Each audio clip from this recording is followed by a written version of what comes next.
तो जाते समय बाबा ने सारा पद प्रतिष्ठा छीन लिया और कहा दक्ष कुमारी जो राम का नहीं वो काम का नहीं, सारा पद छीन लिया।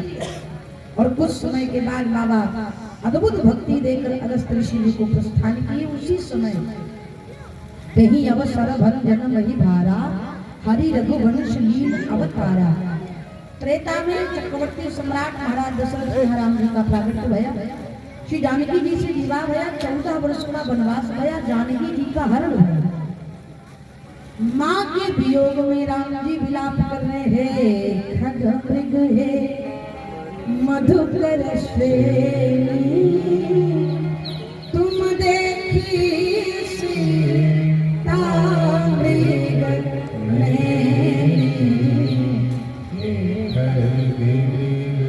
पक्षियों से, लताओं से, पुष्पों से, वृक्षों से। राम जी पूछते क्या किसी ने मेरी जानकी को देखा? रुदन कर रहे हैं। उसी दंडकारण्य में राम जी लीला कर रहे हैं। उसी दंडकारण्य के ऊपर भगवान शंकर मैया सती को लेकर के कैलाश पर्वत जा रहे थे। बाबा ने देखा क्या प्रभु इसी वन में लीला कर रहे हैं।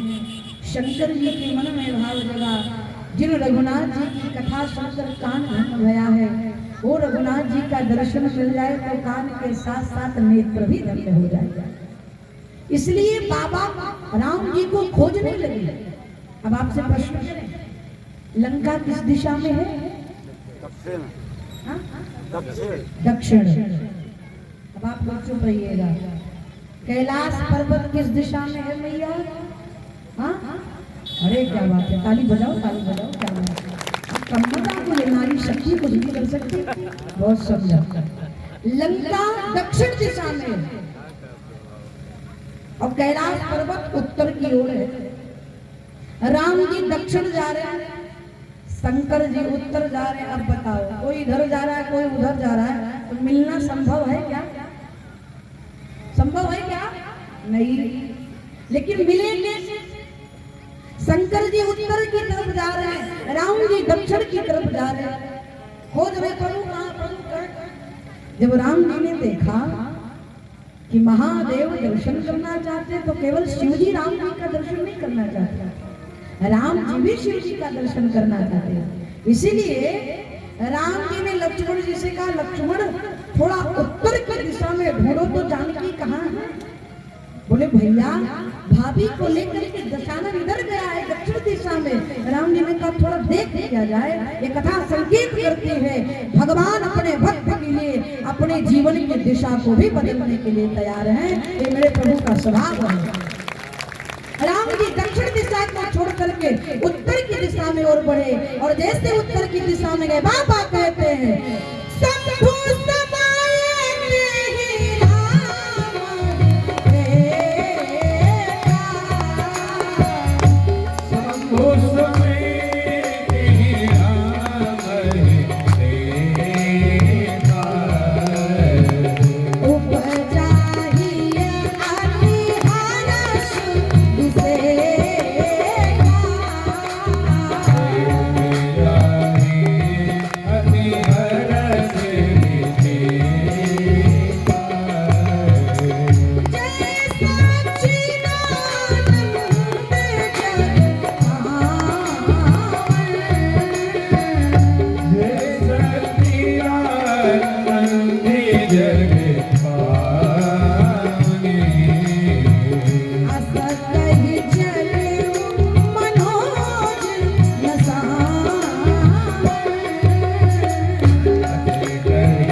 याज्ञवल्क्य जी भरद्वाज जी से कहते हैं, भरद्वाज जी जैसे राम जी के ऊपर शंकर जी की दृष्टि पड़ी, देखते ही बाबा कहते हैं दोनों भुजा उठाकर शंकर भगवान जय घोष करने लगे, बोले सच्चिदानंद भगवान की, बोले सच्चिदानंद भगवान की, बोले सच्चिदानंद भगवान की। शंकर जी जोर जोर से भुजा उठा करके जय घोष करने लगे। अब जैसे ही रोते हुए राम जी को देख करके शंकर जी ने प्रणाम किया, मैया के मन का संशय का टेम्परेचर बढ़ गया। मैया ने सोचा ये कौन भगवान है जिनको यही नहीं पता कि इनकी पत्नी कहाँ है? अगर ये नारायण होते तो इन्हें ज्ञात होता कि इनकी पत्नी कहाँ है, और अगर ये भगवान नहीं है तो मेरे पति देव ने इन्हें सच्चिदानंद क्यों कहा, बल्कि शंकर जी को शंकर जगत बंधु जगदीशा सुर नर मुनि सब, भगवान शंकर को पूरी दुनिया प्रणाम करती है। और वो महादेव तीन निप सुत ही कीन प्रणामा कहीं सच्चिदानंद परधर। एक राजा के पुत्र को सच्चिदानंद कहकर प्रणाम कर रहे, ये भगवान नहीं हो सकते।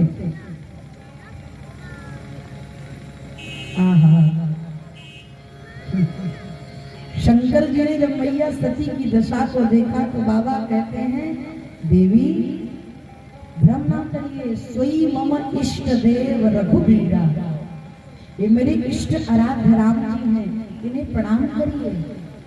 देवी जिन राम जी का चरित्र सुनकर के तुम कानों से आ रही हो ना, उसी चरित्र को आंखों से देख रही हो, लेकिन मैया को विश्वास नहीं भया। क्यों नहीं भया? क्योंकि सुनी नहीं है। सुनी होती तो देखने पर विलीन हो जाता, नहीं भया। इसलिए जितनी देर तक पंडाल में बैठो केवल सुनने के लिए बैठो। बाबा ने कहा देवी प्रणाम करो, नहीं मानी। तब शंकर जी ने मैया सती से कहा देवी एक काम करिए, जब तुम्हारे मन अति संदेह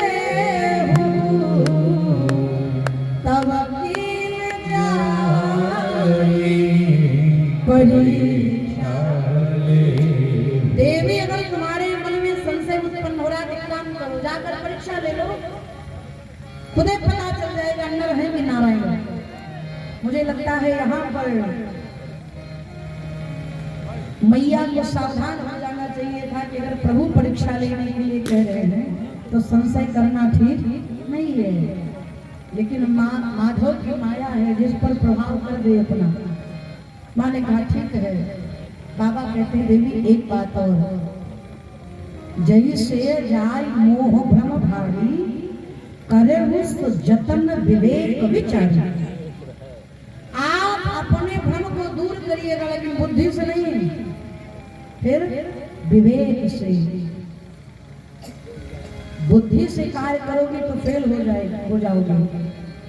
भगवान के पास दिमाग नहीं लगाना चाहिए, समझे क्या? एक भगवान के पास दिमाग न लगाओ, दूसरा डॉक्टर के पास। भगवान के पास दिमाग लगाओगे तो भगवान डॉक्टर के पास भेज देंगे, और डॉक्टर के पास दिमाग लगाओगे तो डॉक्टर, समझ रहे हैं ना? डॉक्टर साहब कह दे रहे आई एम सॉरी, अरे थक भी गया हूँ अपनी अक्ल लड़ा के, थक भी गया हूँ अपनी लड़ा के, थक भी गया हूँ अपनी लड़ा के।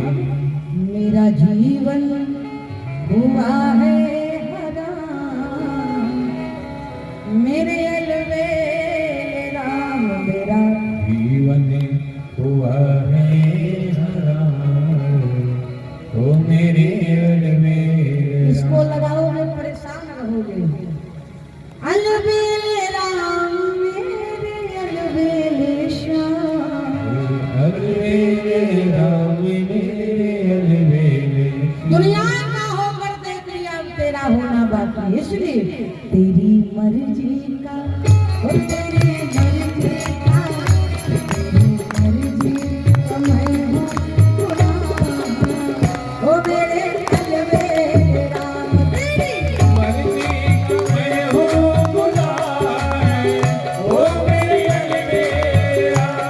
तेरी मर्जी का मैं हूँ गुलाम, ओ मेरे अलबेला। चाकरी पूरी दुनिया करती है, गुलामी तो हम सब करते हैं। कोई काम का गुलाम है, कोई क्रोध का गुलाम है, कोई लोभ का गुलाम है, कोई माया का गुलाम है, तो कोई मायापति का गुलाम है। तो हम माया के गुलाम बने, उससे चाहे कि मायापति के गुलाम बन जाए, है ना। शास्त्र कहता है काम छोड़ दो, क्रोध छोड़ दो, लोभ छोड़ दो। अरे भैया, जिससे गुटखा नहीं छूट रहा है काम कैसे छोड़ेगा? जिससे खैनी नहीं छूट रही हो क्रोध कैसे छोड़ेगा? हमारे पास कम है क्या जो तुमको बता दो छोड़ दो? छोड़ना चाहे भूल जाइए। अब तेरी मर्जी का, तेरी मर्जी का, तेरी मर्जी मेरे अलबेला। तेरी मर्जी का मैं हूँ गुलाम, ओ मेरे अलबेला। कौन कौन रघुनाथ जी की गुलामी करना चाहता है? जरा हाथ उठा के बताओ, प्रेम के साथ करताल करते हुए प्रभु हरि बोल।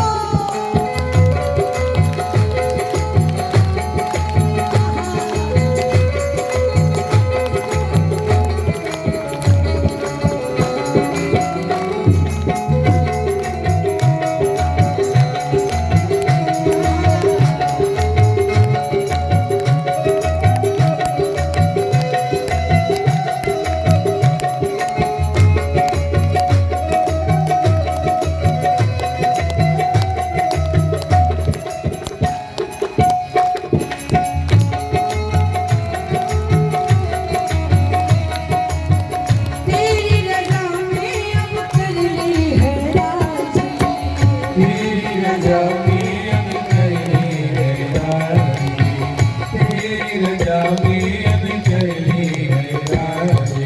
राजी हैं हम उसी में जिसमें तेरी रजा है।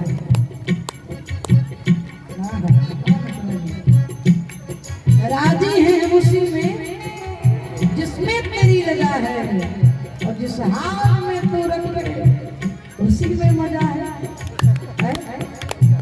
तेरी रजा में अब कर ली है राजी, तेरी रजा में अब कर ली है राजी, तेरी रजा में अब कर ली है राजी। मुझे दे दो, मुझे दे दो, मुझे दे दो सजाया अपने चरणों में दे दो मेरे